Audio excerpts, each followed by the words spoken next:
Конституциялық палата бір апта мұрда қабыл алған чечим бойынша маалымат қаражаттарына шығып кеткен қылмыш туралы жалған хабар үшін журналисттер емес, ал маалыматты бергендер жооп берүүгө тийиш. Муну айрымдар журналисттерге каршы чабуул токтоду.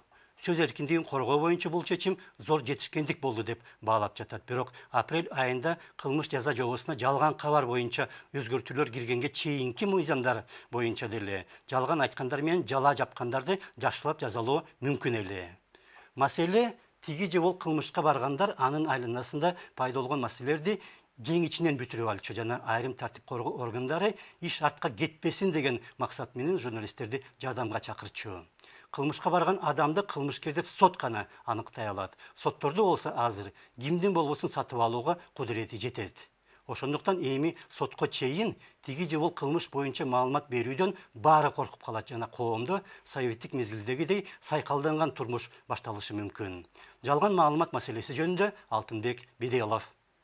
Кыргызстан былтыр сөз эркиндиги боюнча дүйнөдө 66-орунду ээледи. Бул боюнча 2014-жылдын 2-май күнү Freedom House борбору жылдагы рейтингдин маалыматын берди. Бирок ошол эле айда өлкөдөгү сөз эркиндигин чектеген мыйзам долбоору кабыл алынды. 2014-жылдын 17-майында айрым мыйзам актыларына өзгөртүүлөрдү киргизүү жөнүндө мыйзам чыккан эле. Ошол киргизилген өзгөрүүлөр боюнча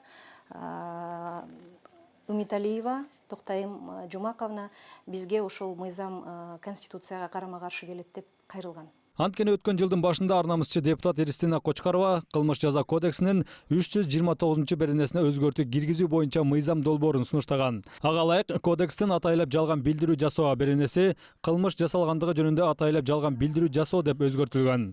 Ошондой эле жазык процесстик кодекстин 151-беренесиндеги атайлап жалган билдирүү жасоо деген түшүнүк атайлап жалган билдирүү деп алмаштырылган. Бул демилге коомдо кызуу талкуу жаратты. Медиа серепчи Турат Акимов депутат адашы Турат Мадылбековго ичиндеги оюн толук жеткиргенин айтат. Сиз депутаттардын өзүңөрдү сотко тартыш керек. Анткени сиз чыгарган мыйзам биздин Кыргыз уголовный кодексине жана конституцияга каршы келип калган.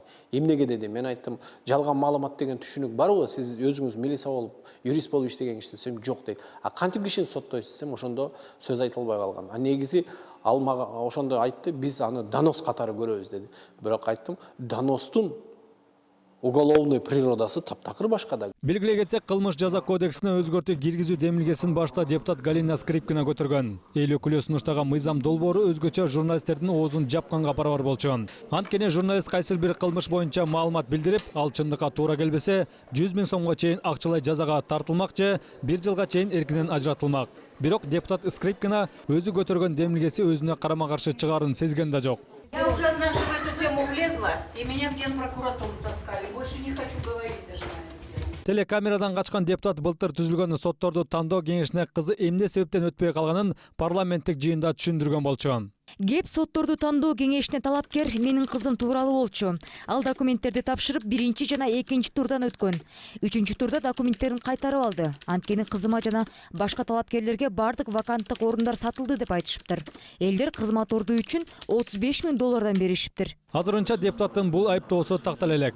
Бирок медиа серепчи Турат Акимовдун айтымында депутат Галина Скрипкина берген бул маалымат боюнча өзгөртүлгөн кылмыш жаза кодексинин 329-беренесине ылайык жоопко тартылышы керек болчу. Эгерде сиз депутатты мактасаңыз, эч кандай сөз эркиндиги бар болот. Эгерде ошол эле депутатты сиз сындап, критикалап койсоңуз, сөз эркиндигиңиз жабылып калышы мүмкүн, жок болуп калышы мүмкүн. Сиз ошондой жанагындай чала сабаттуу мыйзамдардын аркасы менен соттолуп калышыңыз мүмкүн.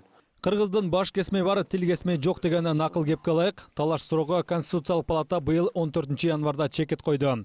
Жогорку соттун органы ММКдагы жараксыз билдирүү, атайлап билдирилген жалган катары бааланбайт жана кылмыш жаза кодексинин 329-беренеси боюнча жазык курамына кирбейт деген чечим чыгарды. Биздин ошо мыйзамда өзүнчө бир механизмы көрсөтүлбөй калыптыр, кандай ошол чечимдер аткарылышы керек деп.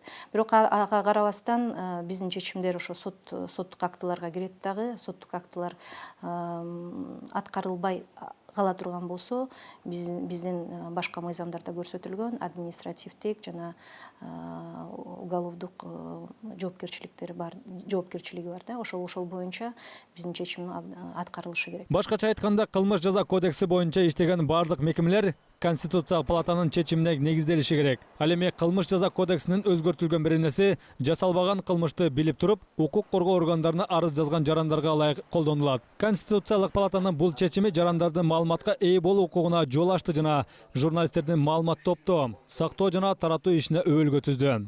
Маалыматтын ошо кылмыш жасалгандыгы тууралуу маалыматтын атайлап же атайлап эмес жагдайда таратылгандыгын аныктоонун өзү да бир аз татаалыраак, бирок ошого карабастан Конституциялык палата кандайдыр бир деңгээлде бир ушу сөз эркиндигин коргоо багытына басым жасалган бир өзүнүн комментарийин бергени рас болду да.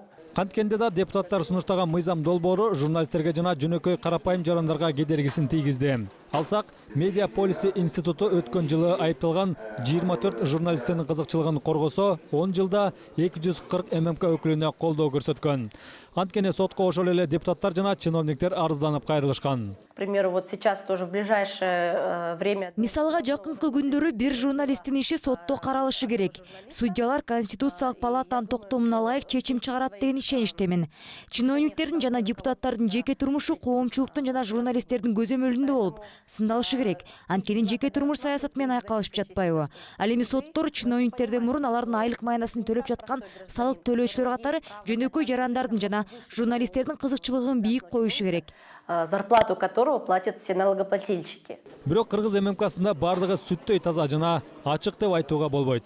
Өзгөчө парламенттик шайлоо жакындаган сайын өз кызыкчылыгын ойлогондор журналисттерди сатып алууга аракеттенбейт деген кепилдик жок. Мага деле кээ бирлер айтканда, могу тиги бул журналистке жөн эле тыйын берип койсоң, оозун жаап калат депчи. Менимче адам Кудайдан коркуш керек. Майына жетишпейт деп эле Кудайдан коркпой өз мамлекетти шыбаш, ушактарды таратыш эми ушундай болгончо ушу ачык эле жүрбөйбү да ушу журналисттер. Ачык эле жүрбөйбү, же башка бир ишке барбайбы. Кудайдан коркуш керек. Ошондуктан мен мындай акча таратып, эч кимдин оозун баспайм, шыбай берсин. Бирок эрте эле кеч Кудай жазасын берет. Канткенде да маалымат пайдалануучулардын аудиториясы тандоо укугуна ээ жана ким ушак же ким анык фактыны билдиргенин маалымат алуучу өзү таразылап алат. Алтынбек Бедилов, Аман Бакиров, Каныбек Иманалиев, НТС Жумалык.